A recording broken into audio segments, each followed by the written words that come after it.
اگر لگی ہوتی تو سب سے پہلے صحابہ محمد صلی اللہ علیہ وسلم کی تصویر مسجد نبی میں لگاتے.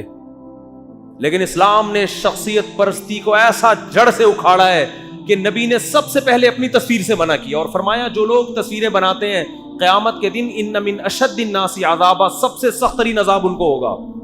تو اسلامی ہسٹری مذہبی عبادت گاہوں میں ہمیشہ سے تصویروں سے پاک، تاکہ یہاں آ کے صرف اللہ یاد آئے. ایسا نہ ہو کوئی کسی تصویر پہ یا کسی کی یادگار ہو اس پہ جھکنا شروع کر دے. تو اسلام تو آپ کو بھائی ہر طرح کی غلامی سے کیا کر رہا ہے؟ نکال. ایسا یہ جب ہندوستان میں انگریز آیا نا، انگریز، تو اس نے سب سے پہلے دینی مدرسوں کو ختم کرنے کی کوشش کی. اور یہ لارڈ میکالے وغیرہ نے لکھی ہے یہ بات، موقع ملا تو اس کے حوالے کے ساتھ میں انشاءاللہ آپ کی خدمت میں پیش کروں گا.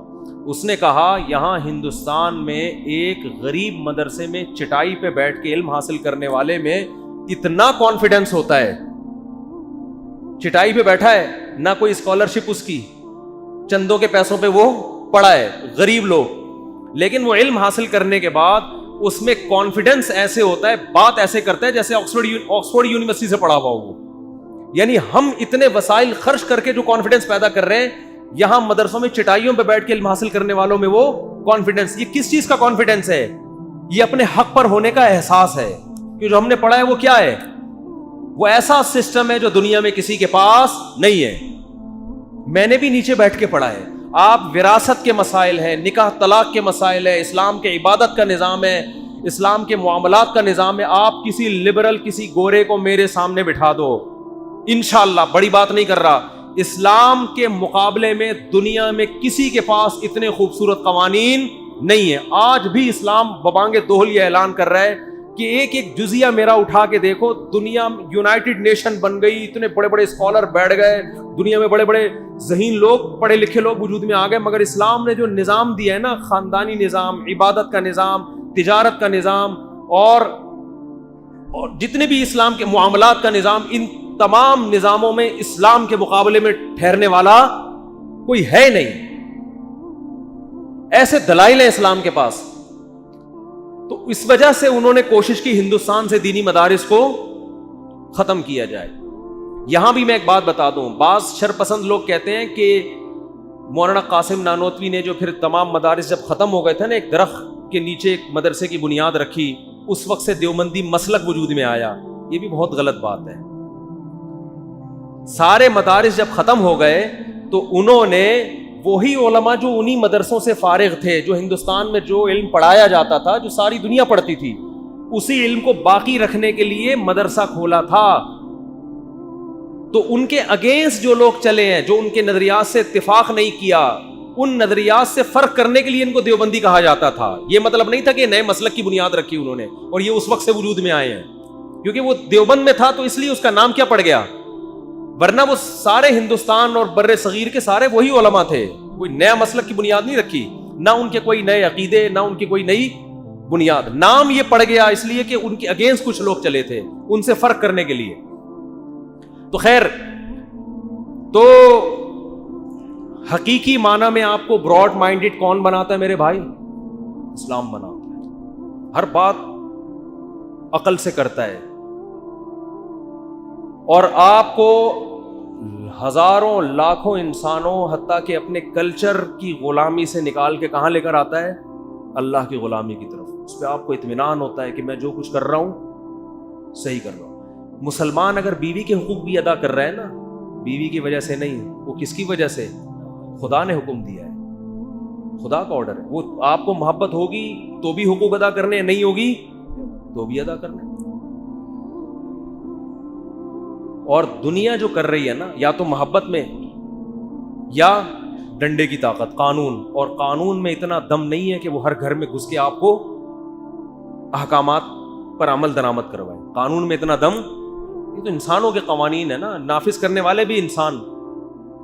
قانون میں رشوتیں بھی چلتی ہیں، قانون میں کرپشن بھی ہوتی ہے، قانون کی پہنچ بھی محدود ہوتی ہے، چھپ کے پتہ نہیں کیا کیا لوگ کر رہے ہوتے ہیں. خدا کی غلامی ایک ایسی چیز ہے جو آپ کو شدید روزے میں صبح صادق سے لے کے غروب آفتاب تک کھانے اور پینے سے روکتی ہے. جبکہ کوئی انکوائری کرنے والا, کوئی سزا دینے والا بولو نہیں. کیا انسان کے کہنے پہ انسان ایسی قربانی دے سکتا ہے؟ یہ تو ڈاکٹر کے کہنے پہ نہیں لوگ کر رہے جو صبح شام آپ کو ڈائٹنگ کے فضائل سناتے ہیں, پھر بھی 2-4 برگر پرہیز کرتے کرتے. میں تو پراٹھے پھوڑ کر آ گیا نا, حالانکہ چلو ایک دفعہ صبح ہو گیا, اس ٹائم پہ کوئی تک نہیں بنتا, لیکن چونکہ اسلام میں حرام نہیں ہے, حکیم بھی کہہ رہے ہیں, ڈاکٹر بھی کہہ رہے ہیں مفتی صاحب یہ پراٹھے چھوڑ دو, پھوڑ دیے ہم نے. چھوڑنے کے بجائے کیا کر دیے؟ لیکن یہی اگر اللہ نے پابندی لگائی ہوتی تو ہم صبح صادق سے لے کے رمضان میں غروب آفتاب تک شدید ترین گرمیوں میں بھی جب صبح 10-11 بجے سے پیاس لگنا شروع ہوتی تھی, الحمدللہ نہا رہے ہیں, ٹھیک ہے نا, شاور لے رہے ہیں, مگر ایک قطرہ حلق میں جانے نہیں دیتے.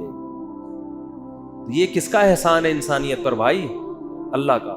تو جو اسلام انسان کو اتنا مہذب بنا دے کہ جس خدا نے گرمی میں پابندی لگا دی ایک قطرہ نہیں پی سکتے وہ نہ پیے, تو وہ اسلام لوگوں کے حقوق بھی دلوا سکتا ہے اپنے ماننے والوں سے.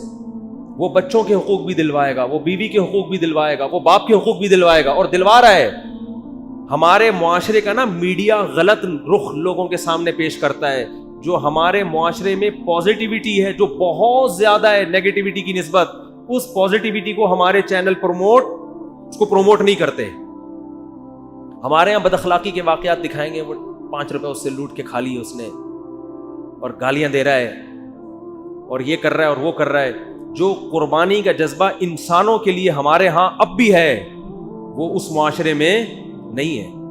میں آپ کو ایسے درجنوں لوگ دکھا سکتا ہوں, 10 سال سے باپ فالج زدہ قومے میں پڑا ہوا ہے, بیٹا خدمت کر رہا ہے اور آج تک اس کی پیشانی پہ بل نہیں آئے. اور لبرل لوگوں میں ایسے لوگ موجود ہیں کہ باپ بوڑھا ہوا اسے زہر کا انجیکشن لگا کے مار دیا. آپ کو مذہبی لوگوں میں ایسے واقعات نہیں ملیں گے, لبرل لوگوں میں ملیں گے. آپ کو مذہبی لوگوں میں گناہ کے واقعات ملیں گے, توبہ بھی ملے گی, اللہ کے سامنے گڑ گڑانا بھی ملے گا. جو نام نہاد لبرل ہیں اس میں گناہ کے واقعات ملیں گے, اللہ سے اس گناہ پہ توبہ بولو نہیں ملے گی, وہ ندامت نہیں ہوتی. میں نے ایسے بہت لوگ اپنی زندگی میں دیکھے ہیں, ہم نے بھی ایک عمر کا ایک حصہ گزار لیا, بیوی سے ایسی وفا کی ہے, ایسی وفا کی ہے, بڑے خوبصورت ہینڈسم, پیسہ, ماں باپ نے کان پکڑ کے شادی کر دی, آڑی ترچی لے آئے گھر میں. اب کہا جب ہو گئی ہے تو ہماری قسمت, کوئی میچنگ کی نہیں ہو, پہلے ایسے ہی ہوتا تھا. ابا نے کان پکڑ کے جہاں شادی کر دی پہنا دی ابا نے, ساری زندگی وفا کی. پہلے تو یہی ہوتا تھا, ساری زندگی لوگ کہتے تھے یار یہ اتنا ہینڈسم پڑھا لکھا اس کی بیوی کو دیکھو, لیکن کیا کر رہے ہیں, طلاق کی طرف نہیں جاتے تھے, وفا کر رہے ہیں. بھائی زندگی گزاریں گے اس کے ساتھ.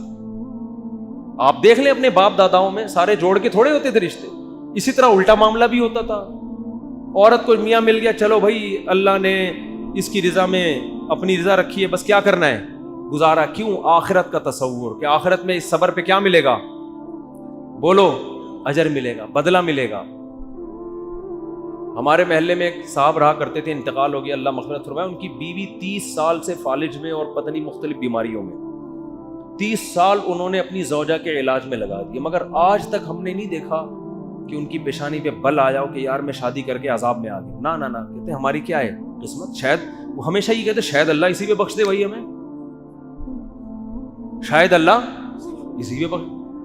مجھے یاد ہے امریکہ سے ایک صاحب کا فون آیا, بیان سنتے میرا بڑے شوق سے نا, میں نے ایک دفعہ یتیموں کے فضائل پر بیان کیا تو فون کیا اور کہنے لگے میری زندگی گناہوں سے بھری ہوئی ہے, مفتی صاحب کوئی یتیم ایسا ہو جو بہت مجبور ہو, میں ساری زندگی اس کی کفالت کرنے کے لیے تھی. اور یہ کہہ کے رونے لگے, اتنا روئے مجھے بھی رونا آ گیا.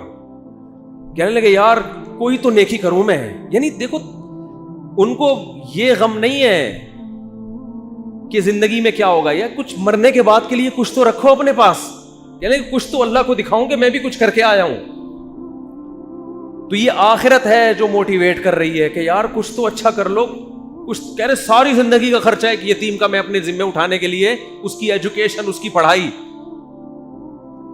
یہ موٹیویشن آپ کو اسلام کے علاوہ کہیں بھی ایسے, یہ اسلام کا اور ہمارے معاشرے کا ایک پازیٹو, ماں باپ کو گھر میں رکھتے ہیں, باہر لڑتے ماں باپ سے نہیں لڑتے اکثر لوگ. ہاں جب سے ہماری ایجوکیشن کے نام پہ جو لبرلزم پھیلایا جا رہا ہے اس کے بعد تو اولاد بدتمیز ہو رہی ہے, اور یہ اس طرح کے قوانین آ کے وہ بنا دیں تو ایک الگ بات ہے.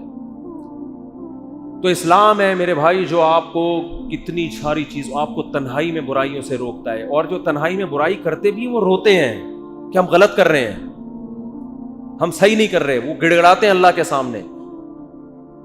تو جو میں اصل بات لے کے چلا تھا جلدی سے سمیٹتا ہوں. اصل میں حقیقی معنی میں لبرلزم کون سکھاتا ہے؟ اسلام سکھاتا ہے کہ چھوڑ دو ابا کیا کہہ رہے ہیں, اماں کیا کہہ رہے ہیں, ٹھیک ہے نا. دیکھو میں بھی اگر باپ دادا کے پیچھے چل رہا ہوتا تو میں, ہمارے ابا اماں تو ہمارے ہاں تو خاندان میں رواج ہی نہیں تھا دوسری تیسری کا, معذرت کے ساتھ. ہم تو طبیعت سے پٹے تھے, ابا ہوتے تو اب تک مر چکے ہوتے, ہم ابا نے تو ایسا پکڑ کے کوٹنا تھا. تو ہمیں خاندان کی ذہنی غلامی سے کس نے بچایا؟ اسلام نے. اور جب ہم نے اس پہ غور کرنا شروع کیا ہم نے کہا یار یہ تو بالکل ایک معاشرے کی نیڈ ہے, ضرورت ہے معاشرے کی. کسی کے باپ کے پاس ان دلائل کا جواب نہیں ہے جو اسلام دے رہا ہے, تو ہم اس ذہنی غلامی سے کیا ہو گئے؟ بولو, بچ گئے. مجھے لوگ کہتے ہیں کہ ابا کا انتقال ہو گیا, وراثت بڑا بھائی نہیں دے رہا, ہمارے معاشرے میں یہ ہے کہ وراثت تقسیم نہیں ہوتی جب تک. میں کہتا ہوں بھائی آپ کا رائٹ ہے, آپ وراثت اس سے مانگ سکتے ہیں. تو اگر ہم ذہنی غلام ہوتے تو ہم کہتے ہیں آپ کا کلچر جدھر کو لے کے جا رہا ہے آپ کیا کریں. بھائی ٹھیک ہے, بھائی کا احترام اپنی جگہ, مگر یہ تو نہیں کہ بڑا بھائی آپ کی وراثت غصب کر کے بیٹھ جائے. ایسا کرنے کی اجازت نہیں ہے.